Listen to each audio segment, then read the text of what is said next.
Shalom, selamat pagi. Mari awali hari ini dengan semangat baru dengan mendengarkan renungan pagi. Kamis 23 April 2026, memahami saat penghakiman Allah. Daniel 7 ayat 26-27, lalu majelis pengadilan akan duduk dan kekuasaannya akan dicabut daripadanya. Maka pemerintahan dan kekuasaan akan diberikan kepada orang-orang kudus, umat yang maha tinggi. Sejak akhir tahun 1830-an, beberapa tokoh dalam gerakan Advent awal mulai mempelajari lebih dalam tentang makna pernyataan dalam Wahyu 14 ayat 7, bahwa saat penghakimannya telah tiba. Salah satu tokoh tersebut adalah Josiah Litch, yang memahami bahwa penghakiman itu bukan hanya peristiwa di akhir zaman, tetapi suatu proses yang terjadi sebelum kedatangan Kristus yang kedua. Josiah Litch meyakini bahwa penghakiman pra-kedatangan telah dimulai setelah berakhirnya periode nubuatan 1260 tahun pada tahun 1798.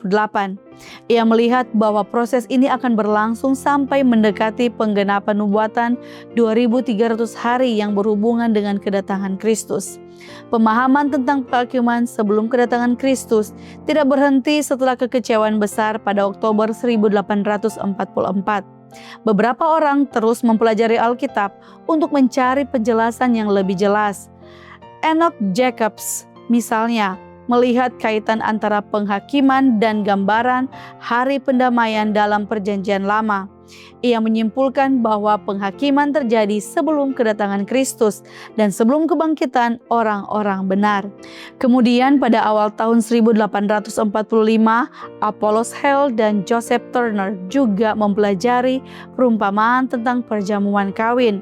Mereka memperhatikan bahwa dalam beberapa perumpamaan Yesus terdapat gambaran pemeriksaan atau penghakiman sebelum pesta dimulai. Dalam Matius 22 misalnya, raja memeriksa para tamu untuk memastikan apakah mereka mengenakan pakaian yang layak. Dari pemahaman ini mereka menghubungkannya dengan penglihatan dalam Daniel 7 tentang pengadilan surgawi. Mereka menyimpulkan bahwa sejak 22 Oktober 1844, Kristus memulai suatu pekerjaan baru di surga. Pekerjaan penghakiman yang berlangsung sebelum kedatangannya kembali. Pada tahun 1845, William Miller juga mulai melihat hubungan antara Wahyu 14 dan penglihatan tentang pengadilan dalam Daniel 7.